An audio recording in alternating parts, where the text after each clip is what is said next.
I can be the only one with extremely mixed feelings about these past few episodes, because the story is entertaining, the challenges are both original and fun to watch, tension is in the air, and we're not wasting any time stalling with repetitive conversations anymore, yet the one thing everyone keeps complaining about, me included, is the campers left in the game. I'm not talking about their chemistry, because sure, seeing the Jake and Allie conflict remain so stagnant is a little boring after a while, but these final four, they actually work very well together, and had they been on a team of 4 together pre-merge, they actually would have been so entertaining to watch, honestly. Imagine if these were the teams and these were the guys making it to the merge. It would have been so cool. The issue with these guys is that they just don't feel like finalist material. They're probably the most controversial characters of the entire season, and neither one of them actually had a truly satisfying character journey. Rhea just didn't go through much change all season long. Ali and Jake, they just kept letting their petty grudges get the better of them every single time, and if they learned a lesson, they soon went back to their old habits, not to mention Connor, whose game moves only revolved around Rhea instead of being aimed at winning the game itself. But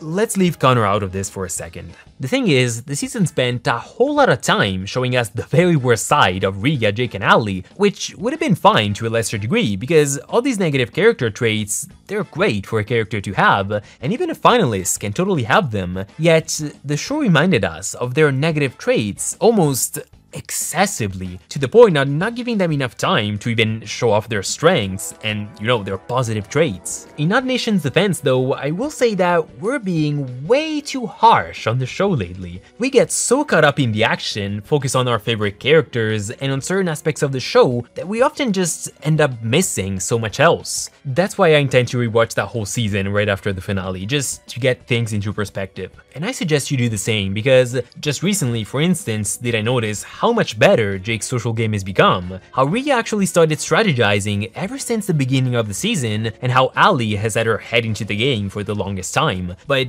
because I was so focused on Gabby, Gret, Tom, Fiore, I kinda didn't even notice. So yeah, we all would have preferred a different combination of finalists. Let me know your ideal final 3 in the comments, and even I would have loved the Gret, Alec, and Tom finale, but I still find myself enjoying these episodes, quite a lot actually, and that's because I'm not here to criticize, I'm here to enjoy the experience. And if things don't go the way we're hoping, instead of criticizing, we should try critiquing them instead, without negative judgment. Let's just be constructive, okay kids? Did you learn your lesson? Did you eat all your veggies? Good. Now you have a few minutes of recess, then we can go on with our review. Dibs on the slide, I wanna go first.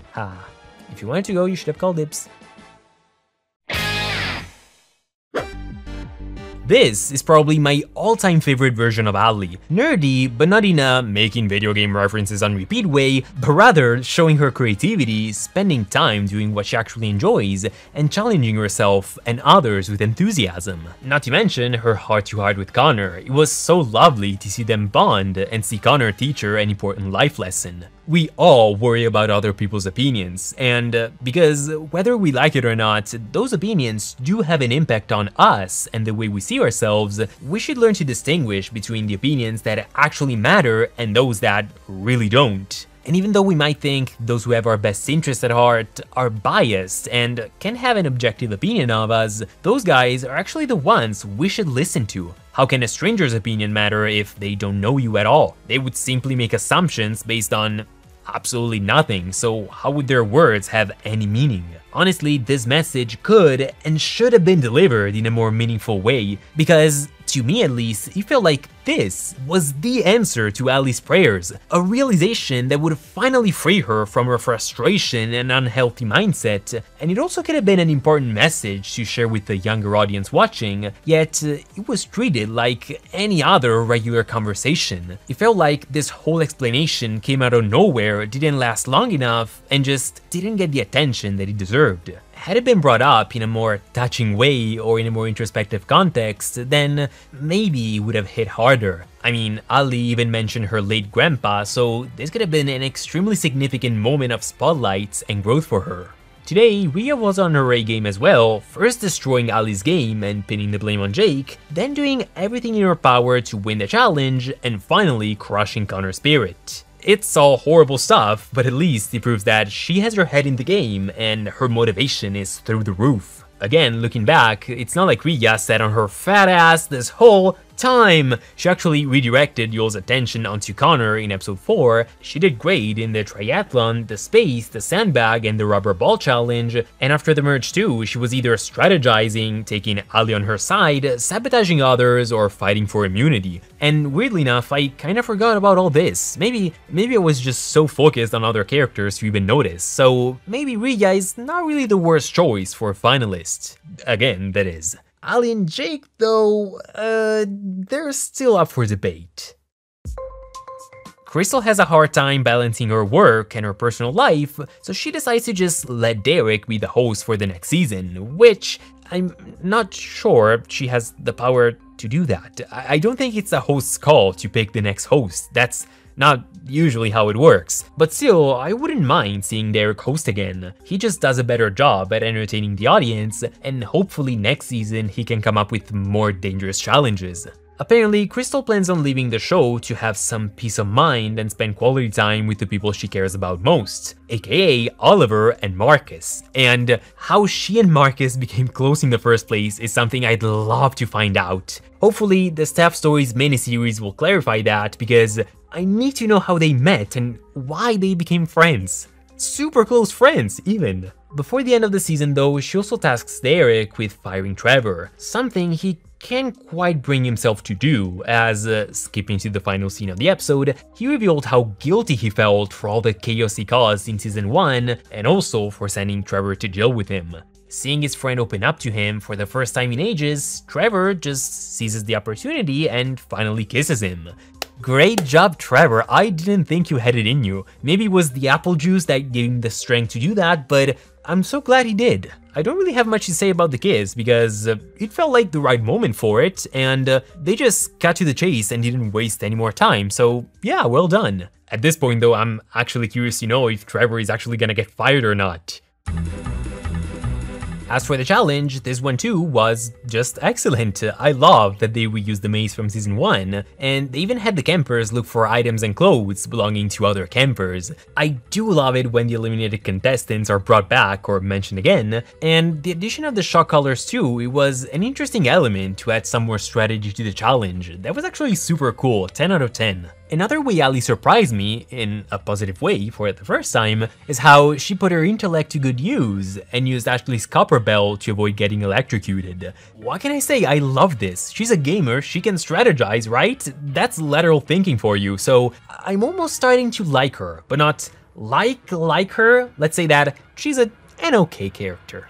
Moving on to Drake, I didn't mind that he used his remote to immobilize Ali. She did the same a few minutes before, so that's fine. He really didn't do anything wrong. Connor was just being overly dramatic there. What did you do, Jake? What have you done? Connor acted like Rhea was enemy number 1 and Ali couldn't have been a threat. Like, everyone is an enemy. At this point in the game, there's no real distinction between a hero and a villain. It's just, if he thinks Ali's a stronger player compared to Rhea, then he's not gonna let her win.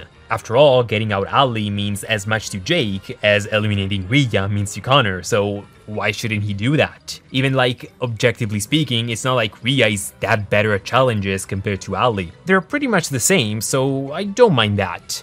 What I do mind though is when Jake went back to his old, impulsive, bratty self and complained about Connor slowing him down. We got to a point where I barely have any preferences between the remaining campers, so much so that one single blunder on a camper's part is more than enough for them to go down in my personal ranking. Today Ali received some points, whereas Twinkie Winkie lost some, but it's not like they had that many points to begin with. It's just they're being inconsistent, their mood swings that make them so weird and hard to root for. At the very least, Rhea is more consistent than them, I gotta give it to her.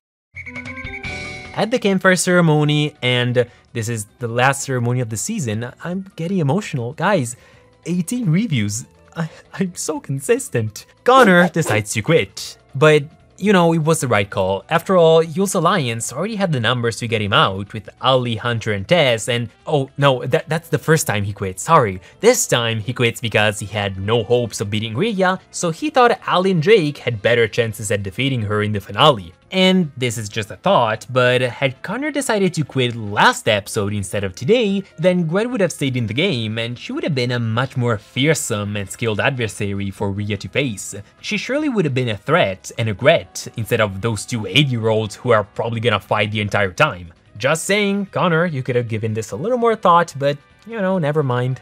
I'm really not sure how I feel about Connor quitting twice, because I do appreciate the parallel with Connor even saying the exact same words he said in episode 3 of season 2, but it feels so lame to have someone quit at the final 4. Overall, I'm glad he did, just because it was clear he was not gonna win, with his being rich, a returnee, and only caring about eliminating Rhea, but still, it's the final 4. This feels like an insult to everyone who got eliminated in the last few episodes. Especially because it's not like things between him and Rhea really changed ever since he returned, so what was the point of him staying until the final 4? Alec, Gret, or Gabby could have taken his place instead and could have competed for a while longer. They surely could have brought something new to the table. That's not to say his dynamics with Rhea, Jake, or Ali weren't appreciated, they were, but maybe one more episode of Gret wouldn't have hurt. But with that being said, let me know your thoughts on Connor, again, on his elimination, on the episode, and on the final 3. Hoping you guys are at least a little hyped. Thanks for watching, and I'll see you guys next time. Ciao!